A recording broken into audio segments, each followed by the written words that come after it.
Okay, so as we move into section 5 of chapter 14, we are going to be learning another group of formulas called your sum and difference of angles formulas. Now, when are these sum and difference of angles formulas helpful? Well, one way they're very helpful is when we need an exact value answer and it's not 30, 45, 60, but we can somehow use any of the exact values that we know, those angles, to create this new angle. For example, let's say the angle was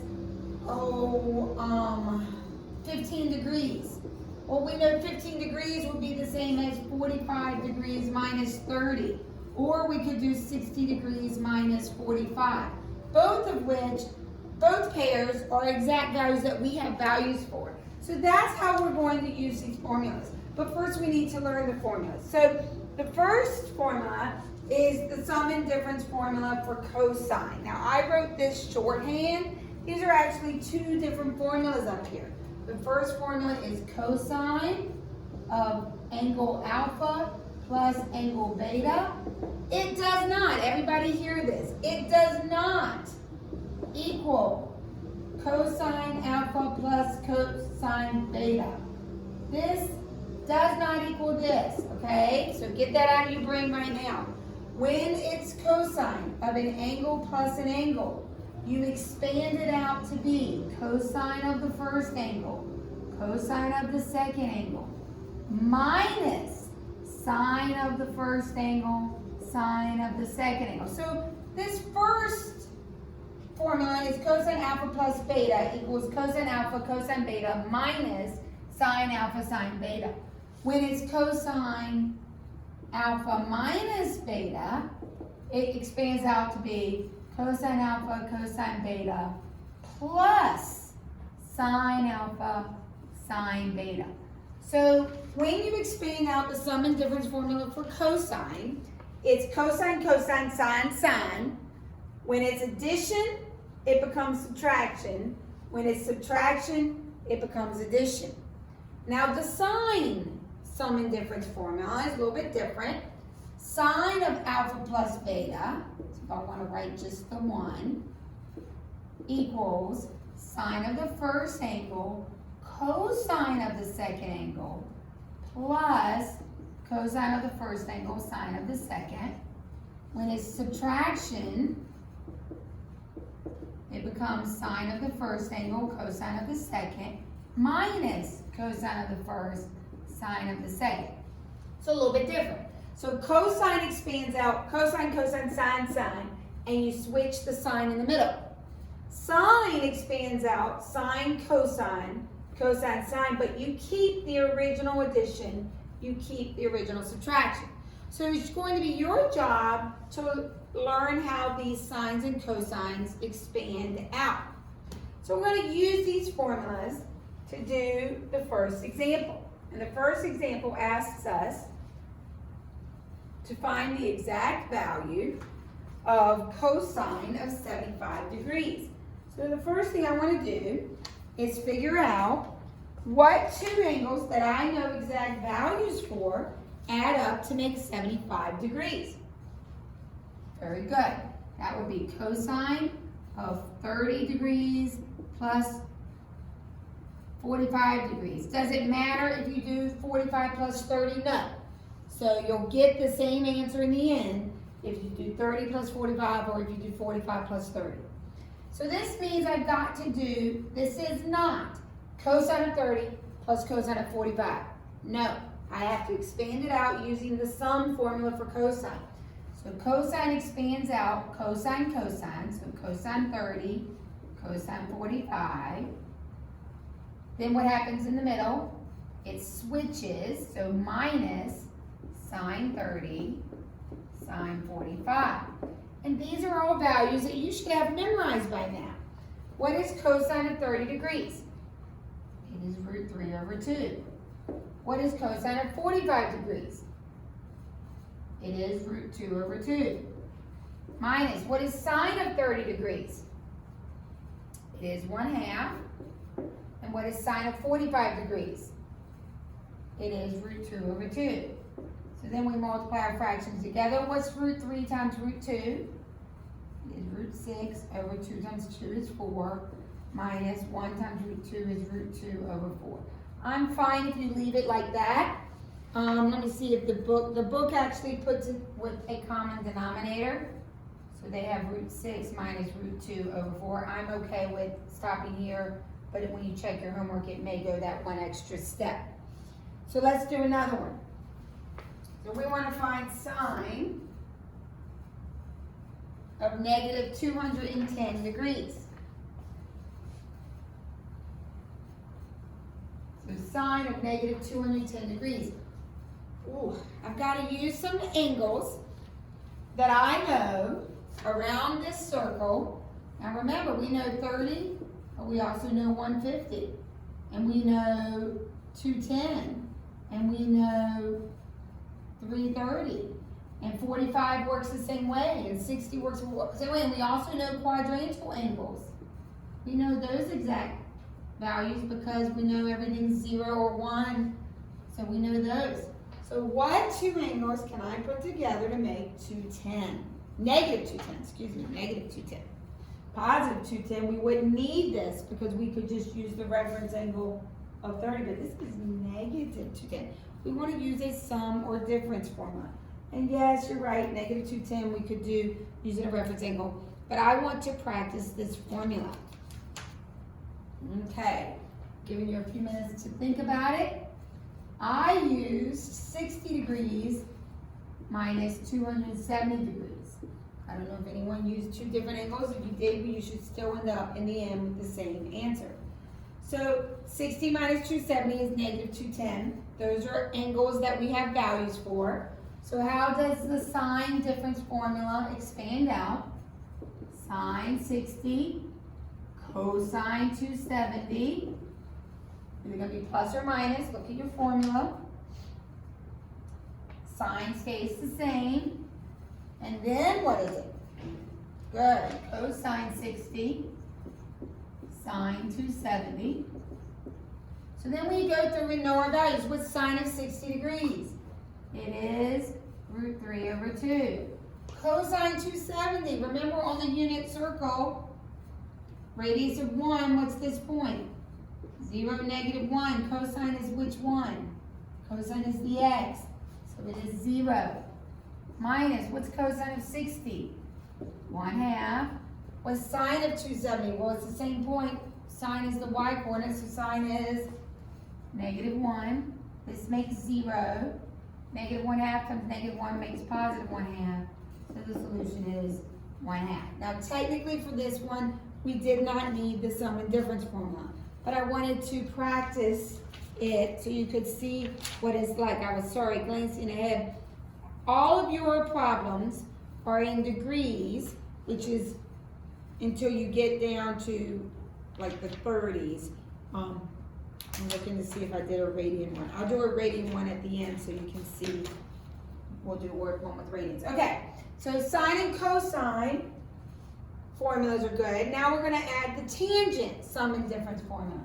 So tangent of alpha plus beta, so I'm doing the plus one, will be tangent alpha plus tangent beta over 1 minus tan alpha tan beta. If it's tangent alpha minus beta, then it's going to be tangent alpha minus tangent beta over 1 plus tan alpha times tan beta. Notice, when it's addition here, it's addition here, and it's subtraction on the bottom. When it's subtraction here, it's subtraction in the numerator, but addition in the denominator. So let's do example C. That's as high as my screen will go. Okay, so we have tangent of 15 degrees. I need two angles that I either add or subtract to make 15. So yes, we could either do 45 minus 30 or we can do 60 minus 45. It doesn't matter. I'm going to do 45 minus 30, but we will end up with the same answer if some of you choose 60 minus 45. So that is going to expand out using the tangent formula. So tangent of the first angle I can write. This is minus, so this is minus, so minus tangent of the second angle, all over 1 plus tangent of the first angle, tangent of the second angle. So now we have to know our exact values. What is tangent of 45 degrees? It is 1. What is tangent of 30 degrees? Who's memorized that one? I hope you did because we've already had the test on them. It is root 3 over 3. All divided by 1 plus tangent of 45 is 1 times tangent of 30 is root 3 over 3. So now we have to simplify this. So we get 1 minus root 3 over 3, all divided by 1 plus root 3 over 3. Can we leave our answer like that? No. What's that called when we have fractions within fractions? That's right. It's called complex fraction. So we're going to quickly get rid of the complex fraction by looking for the common denominator of all the little fractions. What's the common denominator? 3. So we're going to multiply the numerator by 3 and the denominator by 3. What do I get when I distribute 3 to the numerator? I get 3 minus root 3. What do I get when I distribute 3 to the denominator? I get 3 plus root 3. I am going to check and see if the book is going to make you rationalize that. I don't believe they do. But, oh wait, my bad. The book doesn't even give you the tangent formula. I have added it because you will need to know it next year in pre-calc. So I'm fine with you stopping there. And one of your homework problems, I changed to tangent instead of, on number 21, I changed, instead of doing cosine, I changed it to a tangent problem. It'll be in your syllabus telling you to do tangent. And I did that for number 15, I believe, as well. It'll be on your syllabus, the two that I made tangent, so that you'll practice the tangent formula because your book doesn't have it in there. So let's move on to example 2. Example 2, I'm just checking my timing because I want to flip-flop example 2 and example 3. We're good. See word problem on page 850. So the word problem on page 850 says, on June 22nd, the maximum amount of light energy falling on a square foot of ground at a location in the northern hemisphere is given by E sine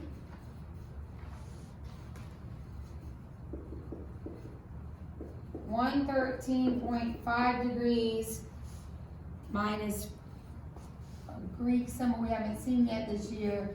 That is phi, which is PHI, is the Greek symbol for phi. And so that just represents an angle symbol. And that phi is the latitude of the location and E is the amount of light energy when the sun is directly overhead. Use the difference of angles formula to determine the amount of light energy in Rochester, New York, when it's located at a latitude of 43.9 degrees north. So we're going to use, for this sine, we're going to use the sine difference formula. So how does this expand out? Good. Sine 113.5 times cosine phi minus, good, cosine the first angle, sine of the second angle.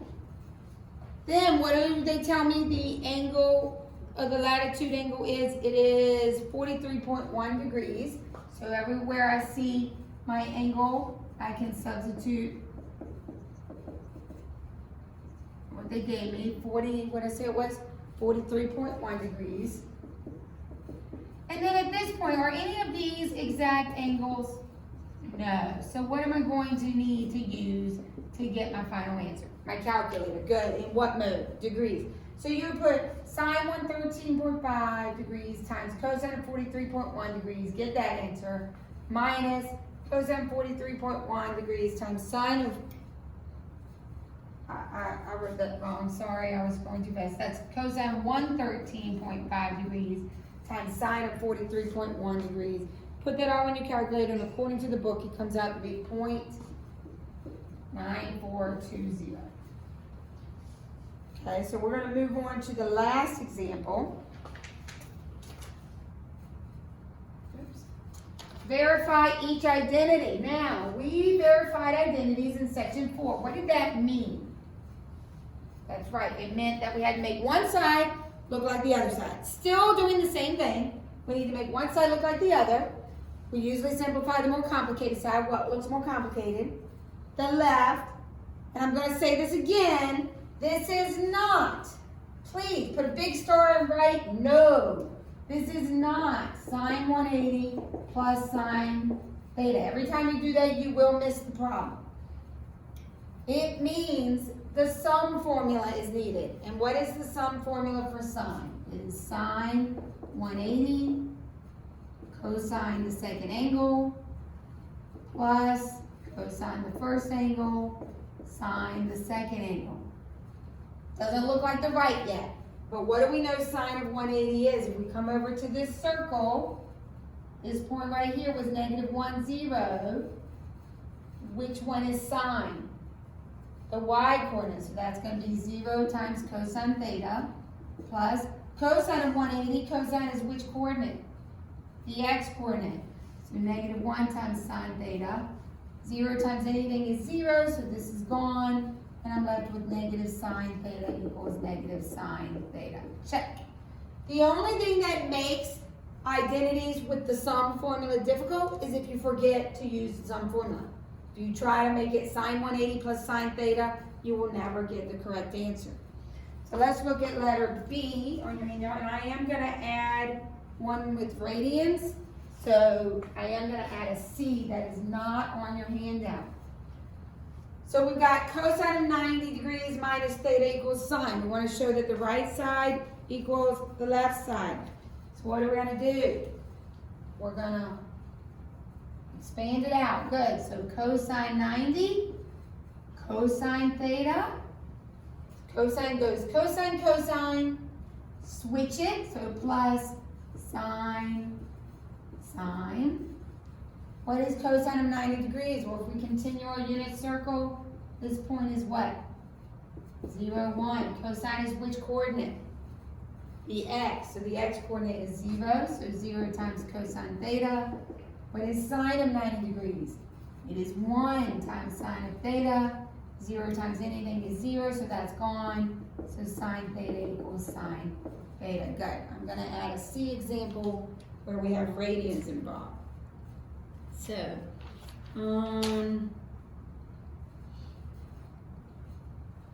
okay, so we want to, I don't know, let me make one up here. Let me find a good one. Sorry, I just thought of this just now that maybe I should do a radian one before you have a radian problem. So we want to verify the left side equals the right side. Here we go. Cosine x minus pi over 6 I think that was plus, let me check it, plus sine of x minus pi over 3 equals sine x. Okay, so we want to show that the left side comes out to equal the right side. So what do we need to do first? Can we just make this cosine x minus cosine pi over 6? No, we have to expand that difference formula. So cosine x, cosine pi over 6, so cosine, cosine. What happens here? It switches, sine x, sine pi over 6. Good. Plus, sine expands. How does it expand? Sine of the first angle, cosine of the second angle, minus stays the same, cosine of the first angle, sine of the second angle. Obviously, this doesn't look like the right. Let's see what simplifying we can do. What is cosine of pi over 6? It's the same as cosine of 30 degrees. It is root 3 over 2. What's sine of pi over 6? It is 1/2. What is cosine of pi over 3? It is 1/2. is, what is sine of pi over 3? That's right, it's root 3 over 2. What happens with root 3 over 2 cosine x minus root 3 over 2 cosine x? They cancel. What's 1/2 sine x plus 1/2 sine x? It is 1 sine x. Look at that, sine x equals sine x. We verified it. Good. So hopefully that will help. Remember, with sum and difference, you have to expand it out. There's no shortcut. You have to expand it out.